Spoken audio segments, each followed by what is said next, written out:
Quando você consegue reduzir custos e, ao mesmo tempo, explorar menos os recursos naturais, está no caminho certo.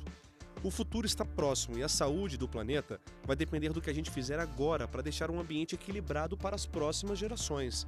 Especialistas do mundo todo fazem esse alerta.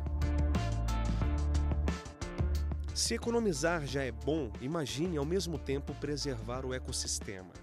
Estamos falando de consumo consciente, oferta de emprego, reciclagem, energia renovável e respeito com a biodiversidade.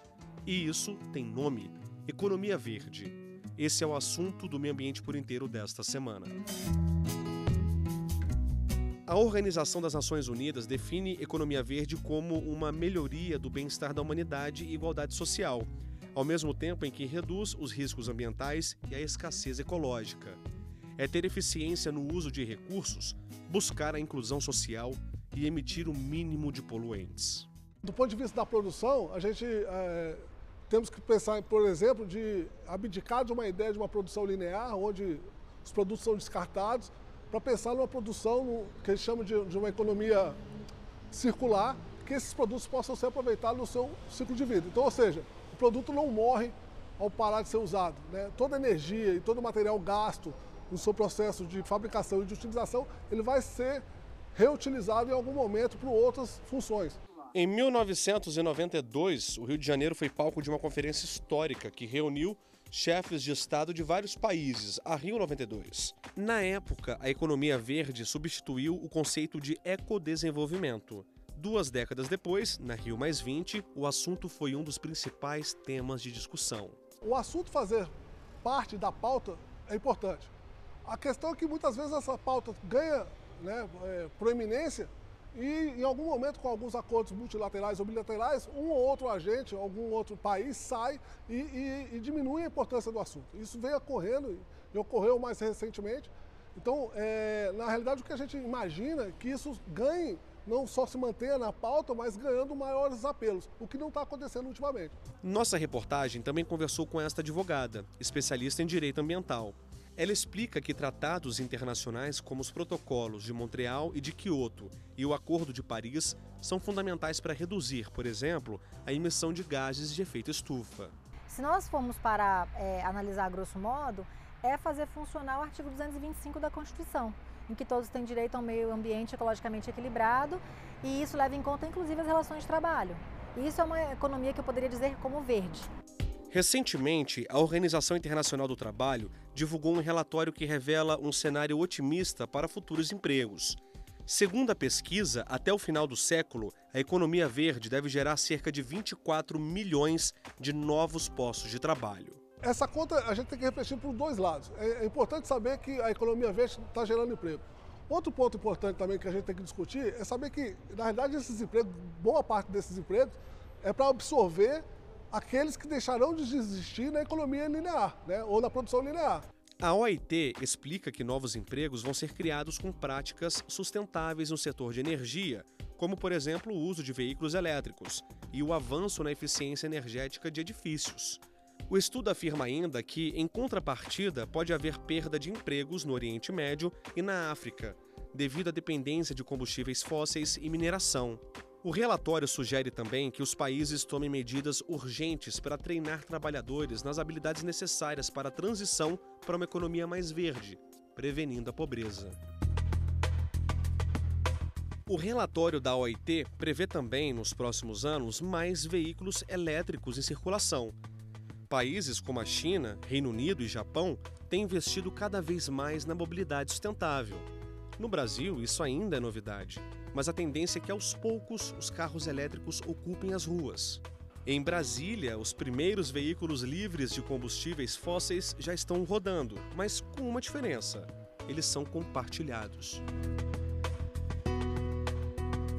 Os carros elétricos foram cedidos para o governo do DF pela Agência Brasileira de Desenvolvimento Industrial, a ABDI, em forma de comodato, um empréstimo sem custos.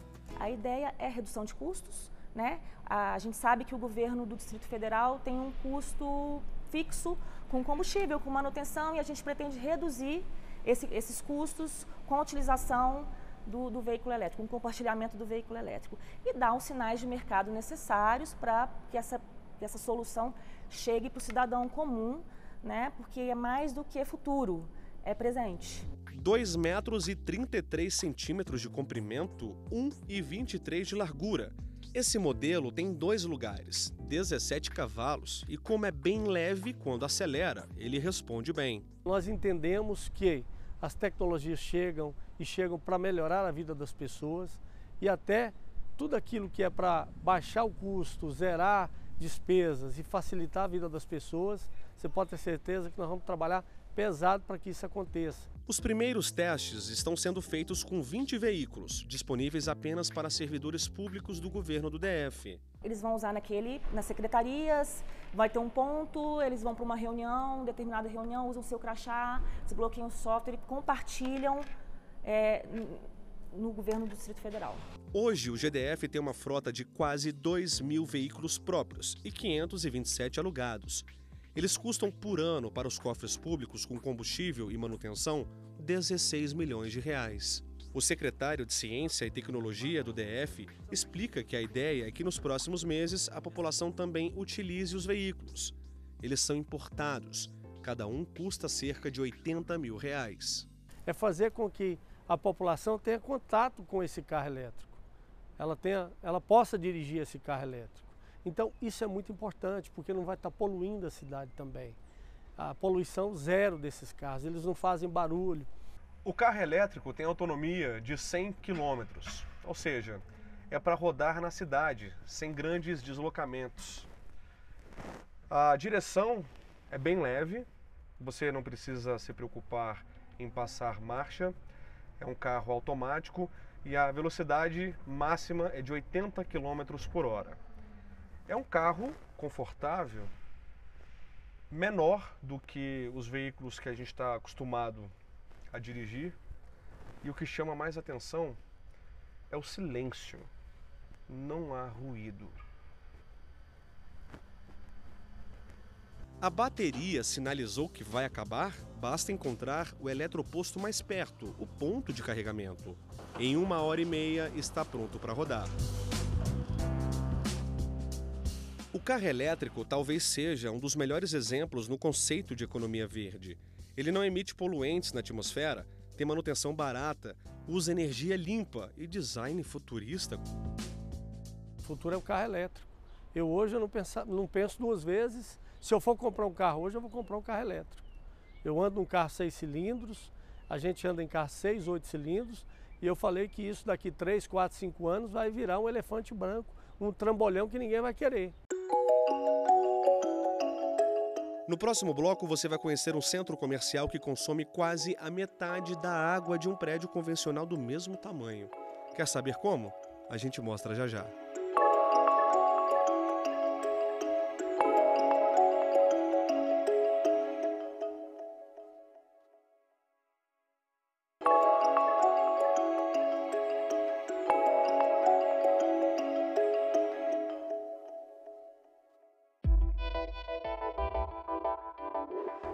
Um dos caminhos da economia verde é investir em energia limpa e renovável, bom para o bolso e para os recursos naturais.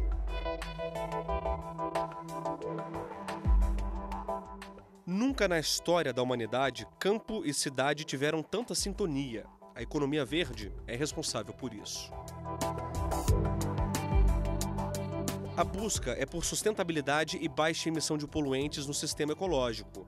Técnicos criam novas ferramentas verdes todos os dias. Isso faz toda a diferença na batalha por um mundo mais equilibrado.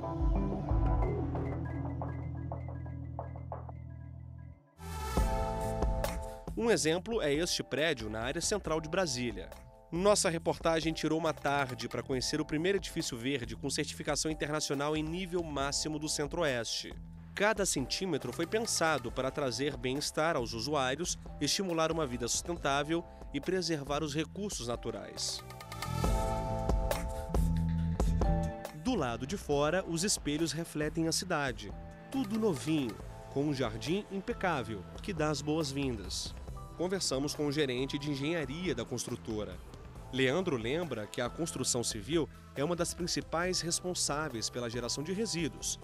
Ele explica que o empreendimento foi planejado seguindo o conceito de desenvolvimento sustentável. Você tem também que prover uma série de condições durante a execução da obra, né? Então, desde a implantação da obra, você diminui o máximo do impacto à vizinhança, então é feito um plano de erosão para impedir que qualquer tipo de resíduo saia da obra, né?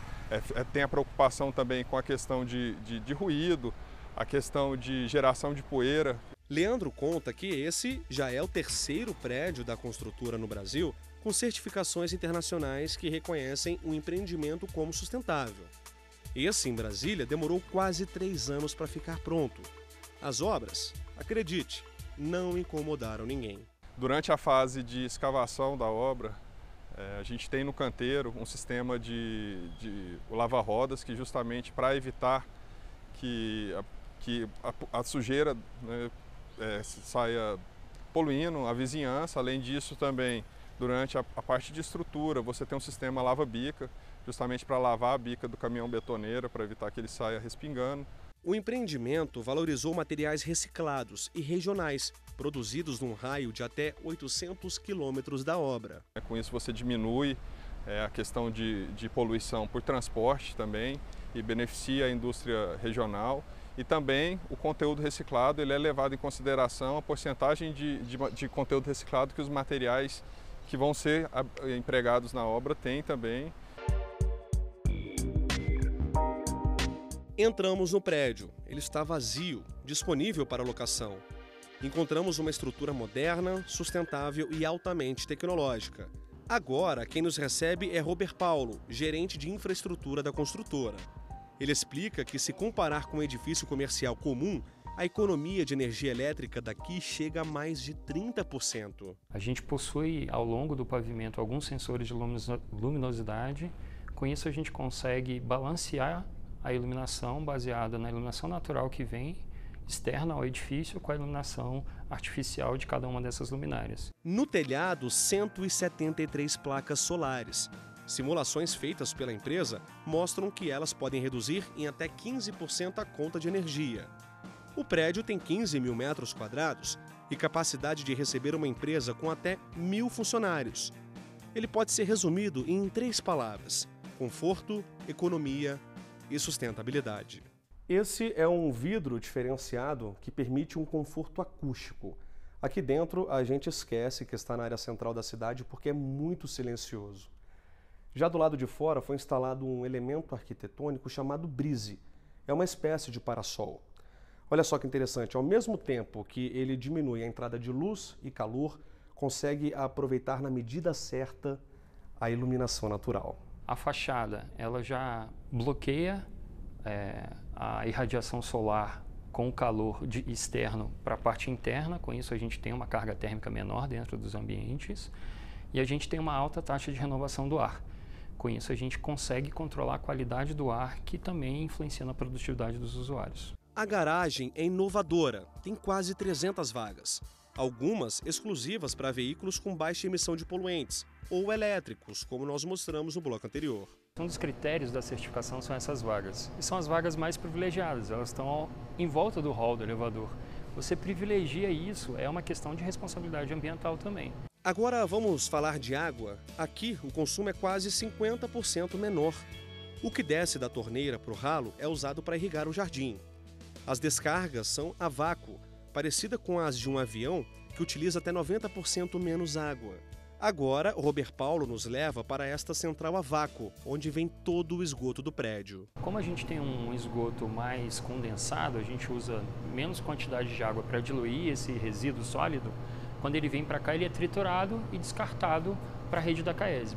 No Brasil, apenas 10 empreendimentos, além deste, foram construídos com a mesma responsabilidade social e ambiental, sem deixar de lado a tecnologia e a modernidade. É um exemplo de economia verde e um avanço no desenvolvimento sustentável da construção civil. A gente diminui o consumo de água, a gente melhora a eficiência energética do prédio.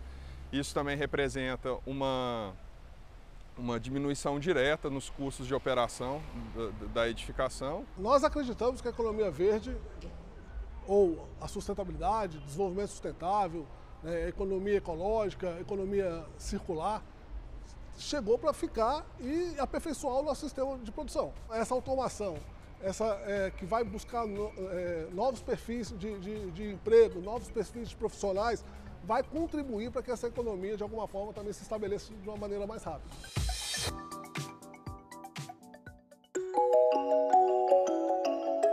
No próximo bloco, você vai conhecer um projeto de compensação ambiental que envolve muito mais do que plantação de mudas. Bob de Souza mostra pra gente. Voltamos já.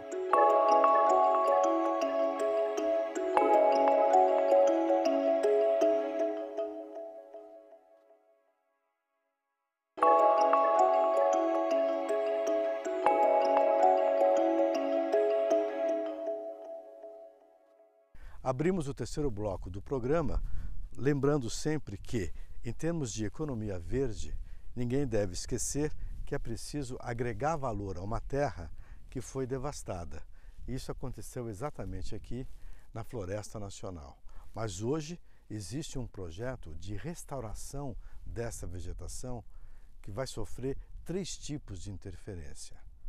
Vale a pena acompanhar o que está sendo feito aqui. O Instituto Brasília Ambiental, o IBRAM, deu um salto de qualidade na legislação. O senso comum de recuperação de áreas desmatadas era o simples plantio de árvores. Mas, no Distrito Federal, desde novembro, esse tipo de manejo mudou e para melhor.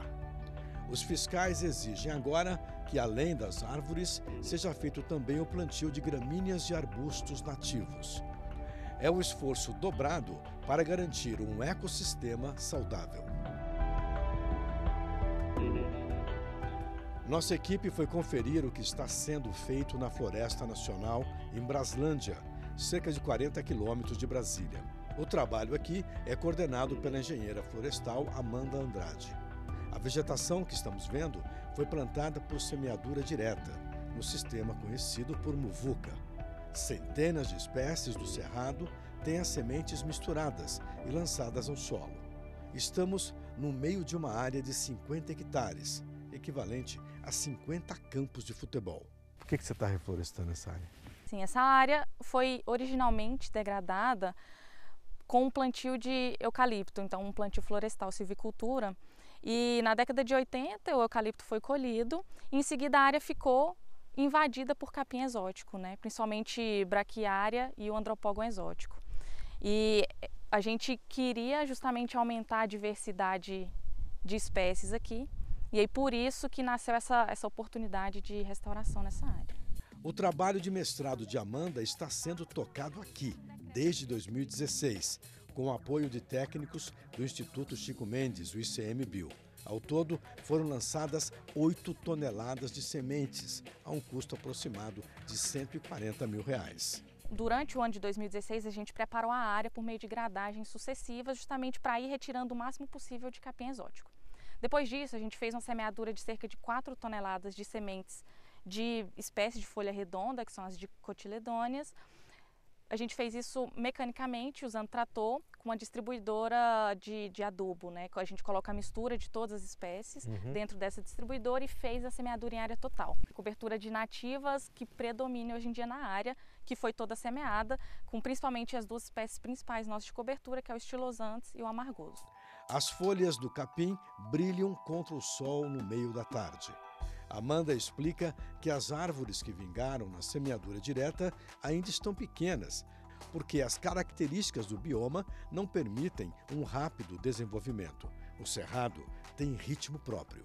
O que a gente espera de uma área dessa daqui? Que os capins que a gente semeou no início desse ano comecem a aparecer na área e, com o controle que a gente tem feito de forma muito firme com herbicida seletivo para gramíneas exóticas, a gente espera reduzir ao máximo gramínea exótica e começar a dominar a área com capins nativos. E aí gerar uma estabilidade ao longo do tempo para que essa área consiga permanecer dessa forma.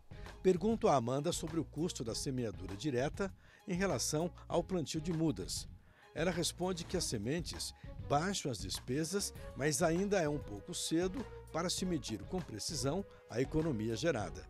Mas técnicos do Instituto Chico Mendes afirmam que com sementes o custo do investimento cai até 50%. Além disso, o valor agregado da terra sobe com a presença do capim e das gramíneas nativos. O sistema restaura a biodiversidade rasteira. Mas a guerra contra espécies invasoras, como o capim braquiária, continua nestes 50 hectares. Amanda dividiu a restauração em 3 módulos. Vamos visitar uma área que mostra o solo mais exposto. Amanda, aqui eu vejo que tem um corredor. Qual é a diferença básica desse trecho para aquele? A principal diferença é que aqui a nossa estratégia foi combater o capim exótico durante um tempo mais longo. E para isso a gente não semeou as espécies de cobertura, as espécies nativas de cobertura, que são o estilosantes e o amargoso, por enquanto. O que a gente fez aqui? A gente abriu linhas e nas linhas a gente semeou apenas as espécies nativas arbóreas. Ah, então aqui nós não temos o capim, só temos as árvores. Isso. E qual que é o nosso objetivo? Faz isso no primeiro período chuvoso. Durante um ano, a gente vai ficar combatendo as espécies exóticas aqui, tanto na entrelinha quanto nas linhas, fazendo aplicação de herbicida e no caso aqui que a gente acabou de fazer uma roçagem. Durante o segundo ano, o nosso objetivo é vir semeando as espécies de cobertura nativa e também os capins, porque aí sim a gente vai conseguir ver a cobertura de nativas como um todo, como a gente viu na outra área. Agora, vamos até o último módulo de plantio, já na descida do sol na linha do horizonte. A área mede 35 hectares e aqui foram plantadas 100 mil mudas, há 6 meses. Nos corredores, espécies nativas avançam na proteção do solo. E, diferentemente do que foi feito no primeiro módulo, a semeadura direta será feita até setembro. O tamanho das mudas, como já dissemos, não importa muito. A gente sabe que o crescimento é lento. O que a gente tem que garantir?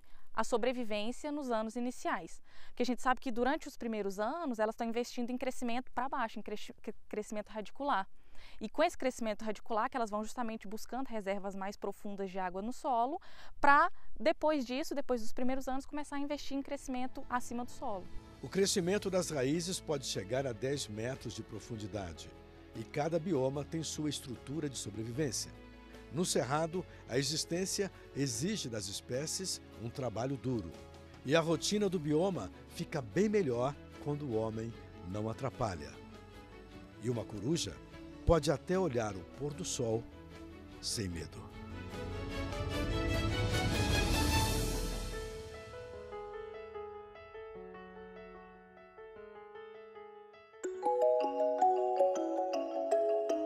E assim chegamos ao final do Meio Ambiente por Inteiro.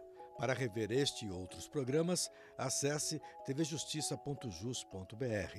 E se quiser mandar um e-mail para a gente, o endereço é meioambienteporinteiro@stf.jus.br. Acesse também o nosso canal no YouTube, TV Justiça Oficial. Até a próxima!